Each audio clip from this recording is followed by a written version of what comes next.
Oh. Oh, shit. I beat it! I finally beat Legend of Zelda Tears of the Kingdom. Great. You've peaked in life. Friends, that game has been an albatross around my neck for months, but I finally broke through and I finished it. It's been a long and conflicting journey, and as such, I've got a lot of thoughts and a lot of mixed feelings, and now that I am the last person to finish it, I am finally ready to talk about Legend of Zelda Tears of the Kingdom.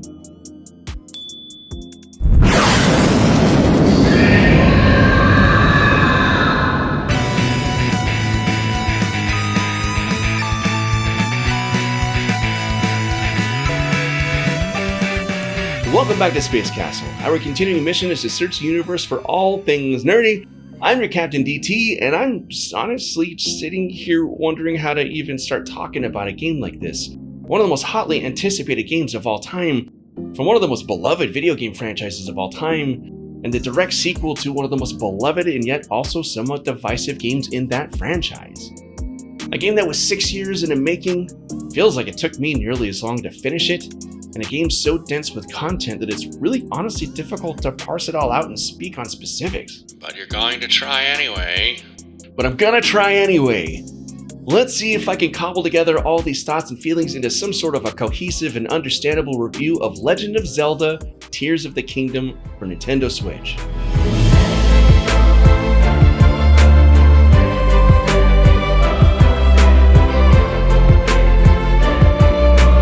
Now, of course, Tears of the Kingdom is a rare direct sequel in the Legend of Zelda franchise, but it's not unheard of. Most famously, we get a direct sequel to 1998's Ocarina of Time with Majora's Mask. Now, we've gotten a direct sequel to 2017's Breath of the Wild. Damn, does 2017 feel so distant at this point? The world has changed, I've changed. Oh, you finally hit puberty. It's a very different world that Shigeru Miyamoto and his team have birthed their latest baby into, and it's a very different Hyrule that Link himself re-enters with Tears of the Kingdom. Now, it's safe to say at this point that this review will contain spoilers. Even though literally everybody else has finished the game, I am still going to try and avoid the big plot points, but it's probably impossible to talk about this beast without revealing at least one or two of the key aspects. To kick things off, I loved stepping right back into the world of Breath of the Wild at the beginning of Tears. The immediate continuation of the story with the discovery of an even greater threat, and the way the world just goes to hell when that threat is released was excellent.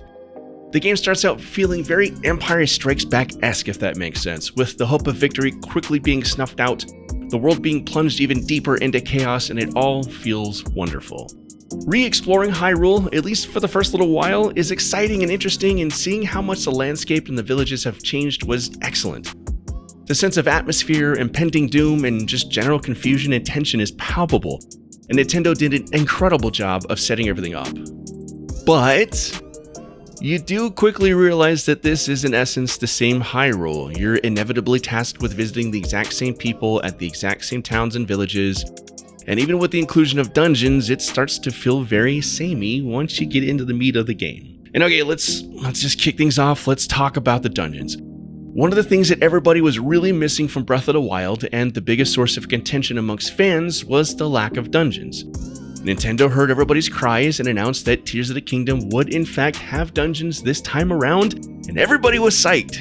And the dungeons pretty much amounted to the same as the divine beasts in Breath of the Wild, just with a different wrapping. They're short, probably more frustrating and confusing than challenging, and that continued feeling of the developers being more interested in the world at large than these lead-ups to the boss fights is still very much there. The most enjoyment I got from the dungeons in Tears of the Kingdom was the one related to the Rito people.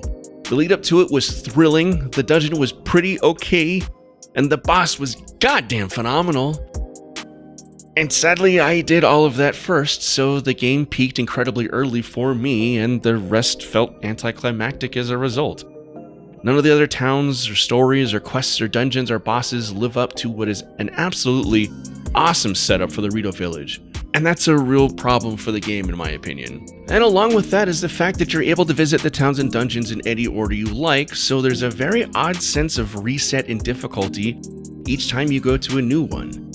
Even the new shrines this time around suddenly become very rudimentary and brief each time you approach a new main village, making each new region you visit feel very easy and deflating, honestly. But the game in general is still tough. It's meaner and less welcoming than Breath of the Wild, if you can believe that.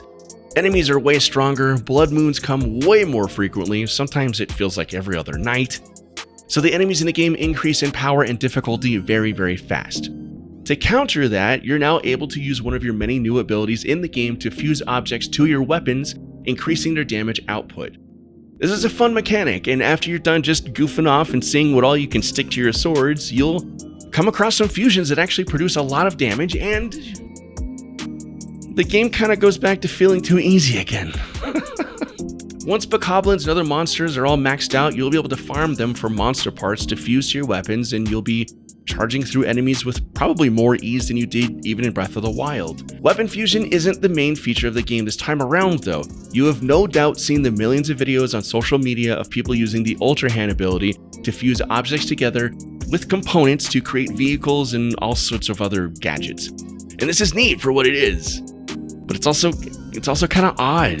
The novelty of building vehicles kind of wears off after a while in that the process is fairly tedious, temperamental, and with the game's increased emphasis and encouragement to fast travel, is largely just for funsies. I really had more fun watching people with much more time on their hands than me create amazingly elaborate and devastating vehicles on YouTube, and actually doing it myself. And really, towards the back half of the game, I really only used the feature when the game required it. And honestly, I really miss horses. Riding around on a horse through Hyrule in Breath of the Wild provided for some really lovely, peaceful moments in between adventures.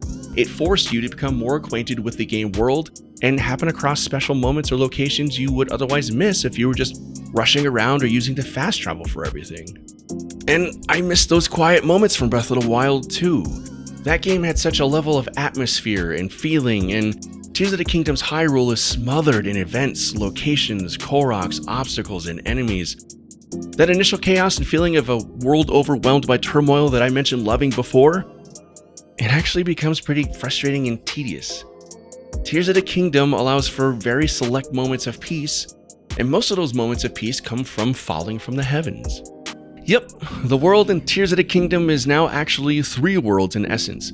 The surface of Hyrule itself, Sky Islands, which have appeared as part of the cataclysmic event that set the game in motion, and the pitch black and dangerous depths, the dark underworld beneath the kingdom's surface.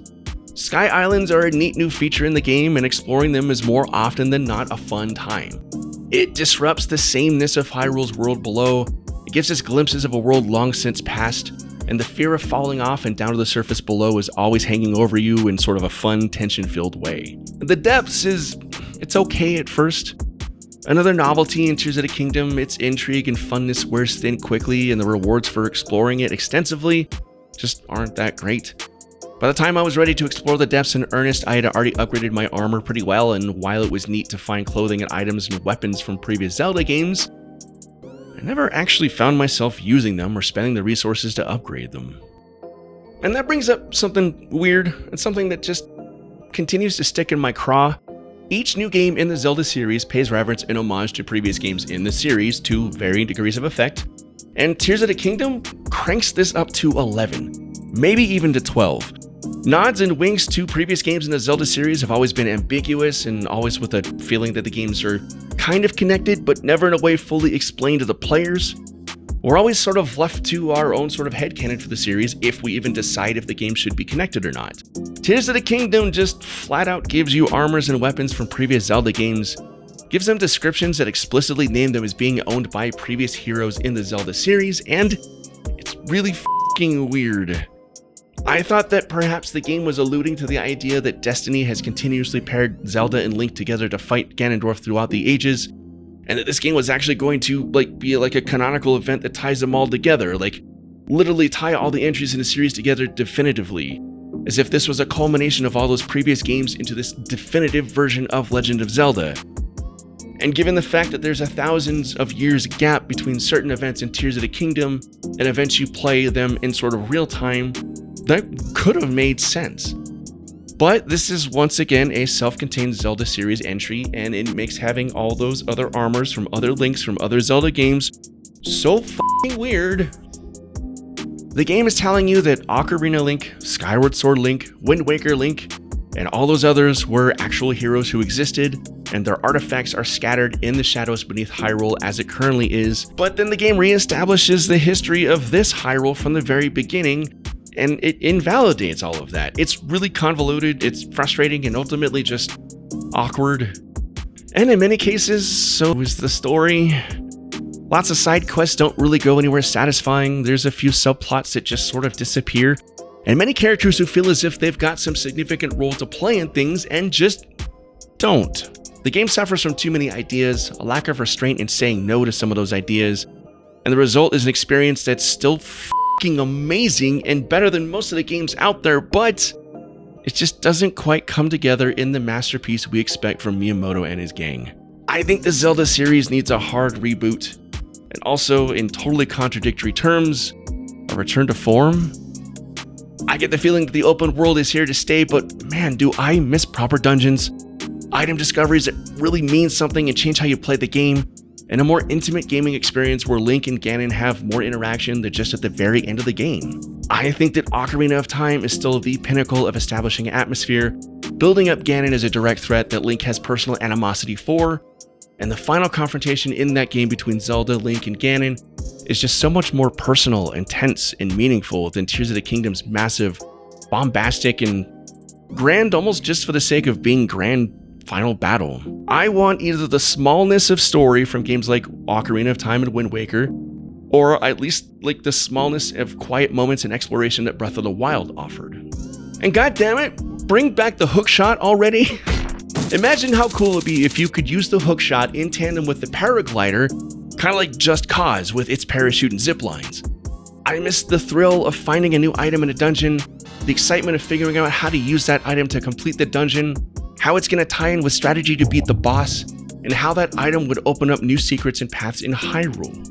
I miss that sense of accomplishment and progress in Zelda games, and while I love Breath of the Wild and the risks taken with that game, Tears of the Kingdom honestly ends up feeling like far too much of a good thing by the time it's over. So what did you think of Tears of the Kingdom?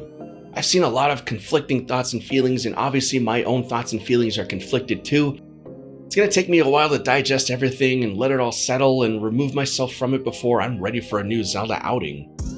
Honestly, if Breath of the Wild 3/Tears of the Kingdom 2 was announced tomorrow, I'd kinda not be all that excited about it. But if Nintendo said that the next entry is something totally new, I would strap myself in for a decade-long wait, but be ready to jump back in head first. Chime in with a comment down below and let me know what you think. Even if it's as long as this video, I'll read it. I really want to know. And please be sure to like, subscribe, and come back for the next one. I promise it won't be 6 years from now, I promise. Thank you so much for hanging out with me here on Space Castle, where our continuing mission is to search the universe for all things nerdy. This is your Captain DT, signing off. Oh, thank f***. Now we can move on to obsessing about Final Fantasy 16 or something.